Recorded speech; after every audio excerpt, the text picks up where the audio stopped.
This is Revathi. Welcome back to అందమైన కథల పొదిరిల్లు. ప్రియమైన రాక్షసి ఎపిసోడ్ నంబర్ 104. పెళ్లి చూపులకి హుషారుగా రెడీ అవుతున్న శిరీష. శిరీషకు పెళ్లి చూపులని చైతన్యకు తెలిసిందా? కథలోకి వెళ్ళబోయే ముందు దయచేసి వీడియోకి ఒక లైక్ ఇవ్వండి. అలాగే హైప్ ఇచ్చి వీడియోని సపోర్ట్ చేయండి. స్టోరీస్ నచ్చినట్టయితే మన ఛానల్ని తప్పకుండా షేర్ చేయండి. ఇక కథలోకి వెళ్ళిపోదాం. ఆనంది మాటలు విని శిరీష పొరబడుతూ, అంటే చైతన్య నన్ను పెళ్లి చూపులు చూసుకోవడానికి వస్తున్నాడా అని అనుకొని సంతోషపడుతుంటుంది. పెళ్లి చూపులు అనగానే నీకు సర్ప్రైజింగ్గా ఉంది కదా అంటుంది ఆనంది నవ్వుతూ. శివంగి కూడా సంతోషపడుతూ నిజంగానే సర్ప్రైజింగ్గా ఉంది అని మళ్ళీ ఆలోచిస్తూ, చైతన్యనే కదా నన్ను చూసుకోవడానికి వచ్చేది, లేకపోతే పొరపాటున ఇంకా ఎవరైనా వస్తున్నారా అనే ఊహకి కాస్త భయపడి, నన్ను పెళ్లి చూపులు చూసుకోవడానికి ఎవరొస్తున్నారు ఆనంది అని డౌట్‌గానే అడుగుతుంది. పెళ్లి చూపులకి ఎవరు వస్తున్నారనేది బిగ్ సర్ప్రైజ్ అంటుంది ఆనంది. కానీ తెలుసుకోవాలని ఆతృతతో శివంగి తొందరపడుతూ, డ్యూటీకి బయలుదేరుతున్న నా దగ్గరికి వచ్చి పెళ్లి చూపులనగానే నేను సడన్ సర్ప్రైజ్ అయ్యాను ఆనంది. కానీ పెళ్లి చూపులకు వచ్చేది ఎవరో కూడా చెప్పొచ్చు కదా అంటుంది రిక్వెస్ట్‌గా. నేను చెప్పా. నిన్ను పెళ్లి చూపులు చూసుకోవడానికి వచ్చింది ఎవరో చూసి షాక్‌తో సర్ప్రైజ్ అవ్వాలి అంటుంది ఆనంది పళ్ళు వికిలిస్తూ. ఆనంది మాటలు తనని టెన్షన్ పెడుతుంటే, కొంచెం చెప్పొచ్చు కదా అని అంటుంది. చెప్తే సర్ప్రైజ్ ఏముంటుంది? అస్సలు చెప్పను. నా దగ్గర ఉన్న వాటిలో ఒక మంచి శారీ తీసుకొచ్చి నిన్ను రెడీ చేస్తాను ఉండు అని చెప్పి ఆనంది వెళ్తుంటే, ఇదేంటి ఆనంది నన్ను ఇలా సగంలో ఇరకాటంలో పెట్టి వెళ్ళింది? నన్ను పెళ్లి చూపులు చూసుకోవడానికి వచ్చేది చైతన్యనే కదా! ఎందుకైనా మంచిది. ఒకసారి క్లారిఫై చేసుకుంటే బాగుంటుంది కదా! అని అనుకొని బయటకొచ్చి కిందికి చూసేసరికి నందిత, అశ్విన్ కూర్చుని ఉంటే ఆనంది వాళ్ళ దగ్గరికి వెళ్తుంది. శిరీషకి పెళ్లి చూపులని చెప్పావా అని అడుగుతాడు అశ్విన్. శిరీష అక్కడ చాటుగా ఉండి వాళ్ళ మాటలు వింటూ ఉంటుంది. చెప్పాను అమ్మా, పెళ్లి చూపులు అనగానే చూసుకోవడానికి వచ్చేది ఎవరు ఏంటి అని టెన్షన్ పడుతూ అడిగింది అని అంటుంది నవ్వుతూ. మరి వచ్చేదెవరో చెప్పావా అని అడుగుతుంది నందిత. చెప్తే సర్ప్రైజ్ ఎందుకవుతుంది? పెళ్లి చూపుల్లో తనని చూసుకోవటానికి వచ్చింది ఎవరో చూసుకొని అప్పుడు తన ఫేస్ ఎక్స్ప్రెషన్ చూడటానికే కదా మనం వెయిట్ చేసేది అంటుంది ఆనంది. అది కూడా నిజమేలే.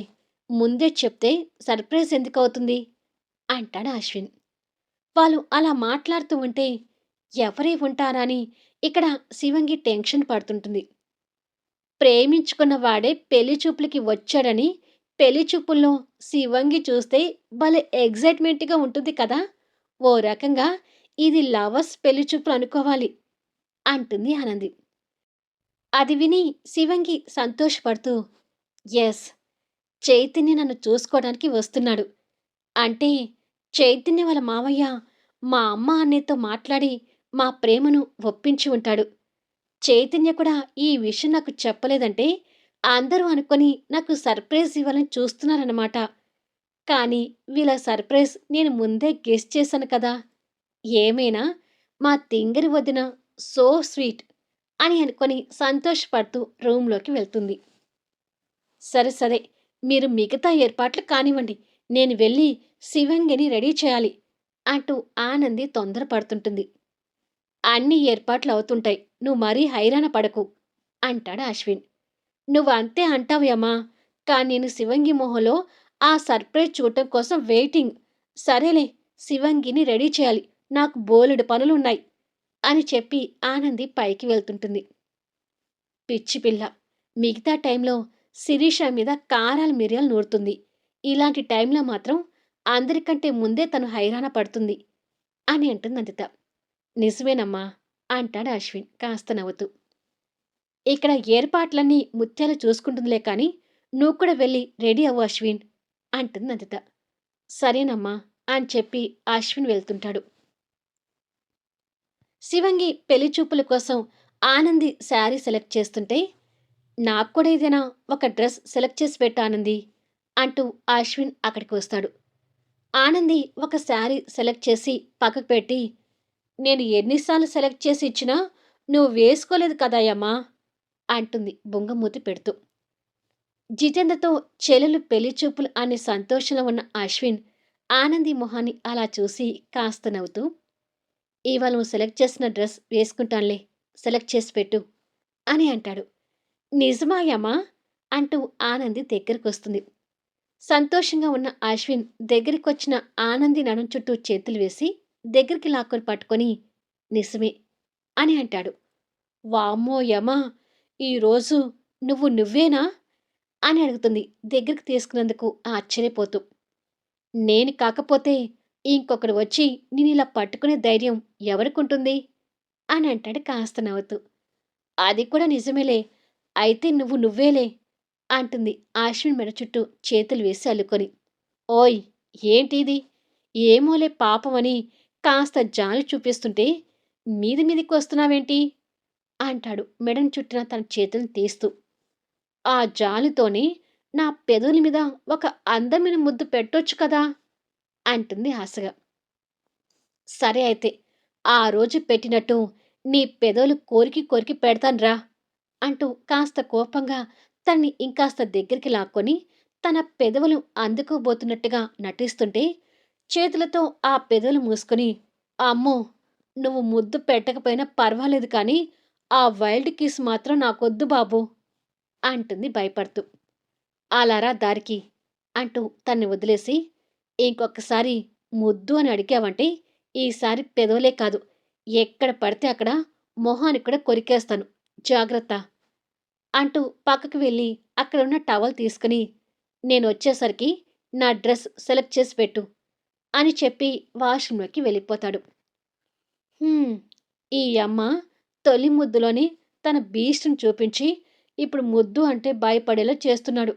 నాయమ్మ నాకు మధురమైన కిస్‌ని ఎప్పుడు పెడతాడో ఏంటో అని అనుకొని బాధపడుతూ అశ్విన్ కోసం ఒక ట్రెడిషనల్ డ్రెస్ సెలెక్ట్ చేసి పెట్టి, శివంగి కోసం శారీ తీసుకుని వెళ్తుంది.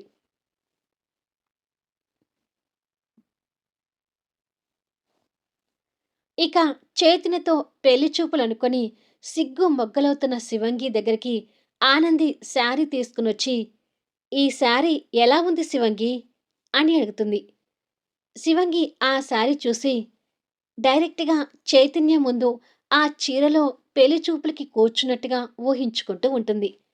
ఆ చీరలో అందంగా రెడీ అయిన శివంగి సిగ్గుతో తల వంచుకొని కూర్చొని చూస్తుంటే, చైతన్య చిరునవ్వుతో తన్ని గుచ్చి గుచ్చి చూస్తున్నట్టుగా ఊహించుకుంటూ గాలిలో తేలిపోతుంటుంది.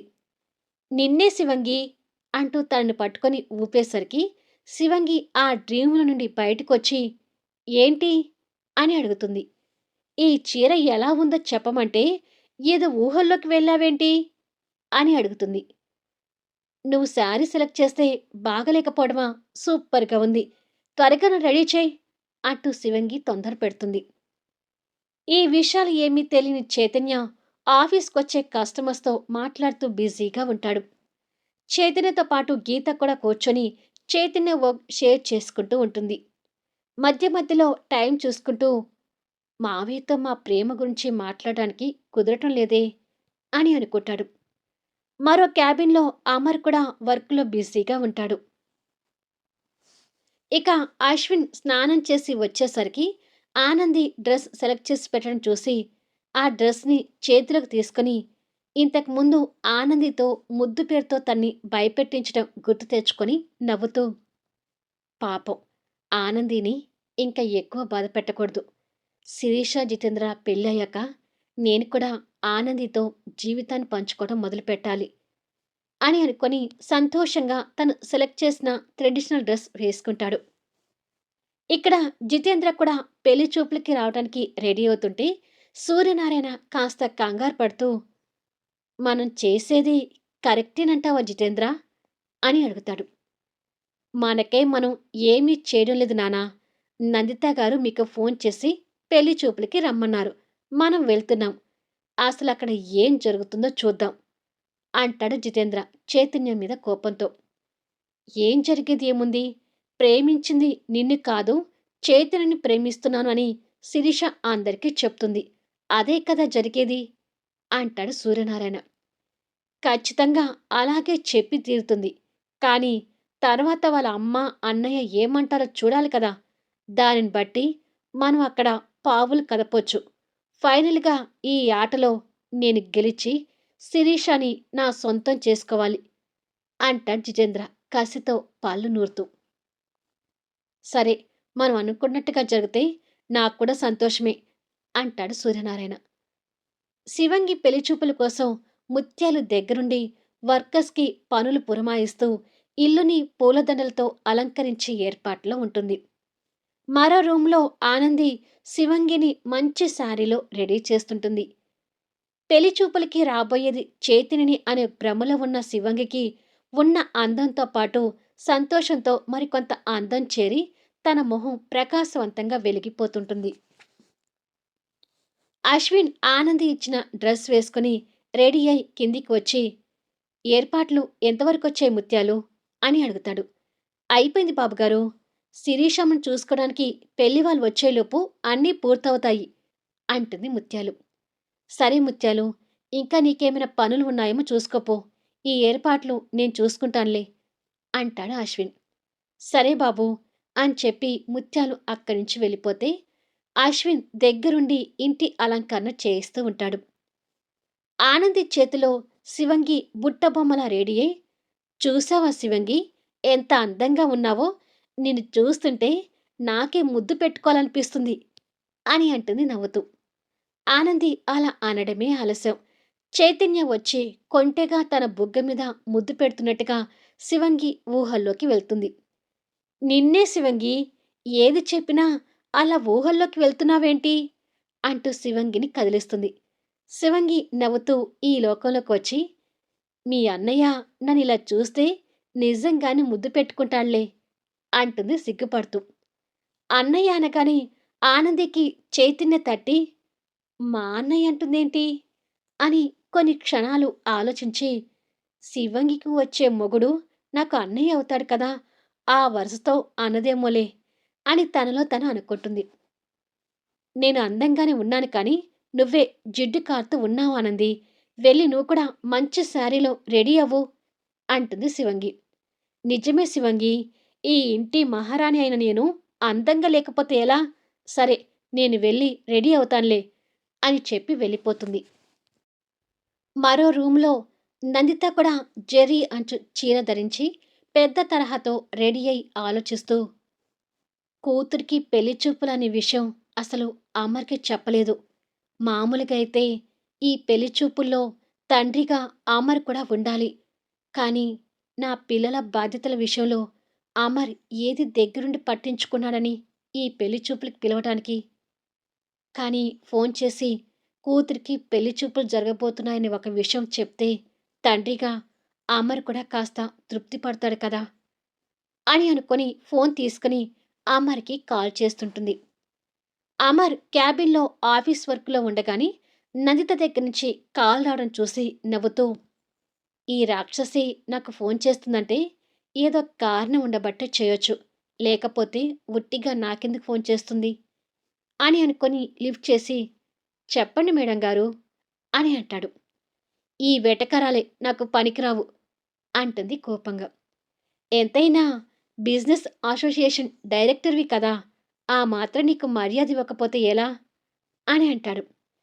నీ మర్యాదల కోసం నేను కాసుకొని కూర్చోలేదులే కానీ నీకొక విషయం చెప్దామని ఫోన్ చేశాను అని అంటుంది. ఏదో కారణం ఉంటేనే ఫోన్ చేస్తావని నాకు కూడా తెలుసులే కానీ విషయం ఏంటో చెప్పు అని అంటాడు. శిరీషకి ఇవాళ పెళ్లి చూపులు. జితేంద్ర వాళ్ళ ఫ్యామిలీ శిరీషని చూసుకోవడానికి కాసేపట్లో వస్తున్నారు. శిరీష, జితేంద్ర ఆల్రెడీ లవ్‌లో ఉన్నారు. వాళ్ళ పెళ్లి చూపులు సర్ప్రైజింగ్‌గా ఏర్పాటు చేశాము అని ఉన్న విషయం చెప్తుంది. అది విని సంతోషపడుతూ, నిజమా? ఆల్రెడీ ఇద్దరు లవ్‌లో ఉన్నారా అని అంటాడు. అవును అని అంటుంది అటు నుంచి అమర్ సంతోషపడటం తెలుస్తూ. రాక్షసి, పెళ్లి చూపులని ఇలా ఫోన్ చేసి చెప్పకపోతే మన కూతురికి పెళ్లి చూపులు జరుగుతున్నాయని, పెళ్లి చూపులకి నువ్వు కూడా ఉండాలని ఒక్క మాట చెప్తే పక్షిలాగా ఎగురుకుంటూ అక్కడే వాలేవాణ్ణి కదా అని మనసులో అనుకున్నాడు. అమర్ మనసులో ఏమనుకుంటున్నాడో ఆ క్షణం నందిత కూడా అర్థమయ్యి, ఒకసారి ఈ ఇన్ఫర్మేషన్ చెప్దామని మాత్రమే ఫోన్ చేశాను అంటూ ఒత్తి పలుకుతుంది. మంచిది. పెళ్లి చూపులకి నువ్వు పిలవడం లేదు కాబట్టి నేను రాలేను కదా! అందుకని శిరీష పెళ్లి చూపులు ఎలా జరిగాయనేది కూడా ఒకసారి ఫోన్ చేసి చెప్పు అంటాడు బాధపడుతూ. అలాగే చెప్తానులే, ఇక ఉంటాను అని చెప్పి ఫోన్ పెట్టేసింది. దొంగ మొహంది. పెళ్లి చూపులకి రావాలని నాకు ఇంటెన్షన్ ఉందని తెలిసి కూడా నన్ను రమ్మని పిలవడం లేదు చూడు అంటూ బాధపడి అమ్మకు ఫోన్ చేసి ఈ విషయం చెప్పినా కూడా అమ్మ కూడా నాలాగే బాధపడుతుంది. పెళ్లి చూపులు అయిన తర్వాత అమ్మకు చెప్పొచ్చులే అని అనుకుంటాడు. చైతన్యకి వర్క్‌లో నుంచి కాస్త వెసులుబాటు దొరికి, మావయ్య ఫ్రీగా ఉంటే క్యాబిన్‌లోకి వెళ్ళి మా ప్రేమ విషయం గురించి చెప్పాలి అని అనుకొని అమర్‌కి ఫోన్ చేస్తుంటాడు. మళ్ళీ నెక్స్ట్ వీడియోలో కలుద్దాం. చైతన్య ఈ విషయం ఇప్పుడు అమర్‌కి చెప్తాడా? పెళ్లి చూపుల్లో చైతన్య బదులు జితేంద్రని చూడగానే శిరీష రియాక్షన్ ఎలా ఉండబోతుంది? దీని అంతటికీ కారణమైన ఆనంది పరిస్థితి ఏంటి? కథ నచ్చితే లైక్ చేయండి, హైప్ ఇవ్వండి, మీ అమూల్యమైన అభిప్రాయాలను తెలియచేయండి. అలాగే మన స్టోరీస్‌ని దయచేసి షేర్ చేయండి. Thank you for listening.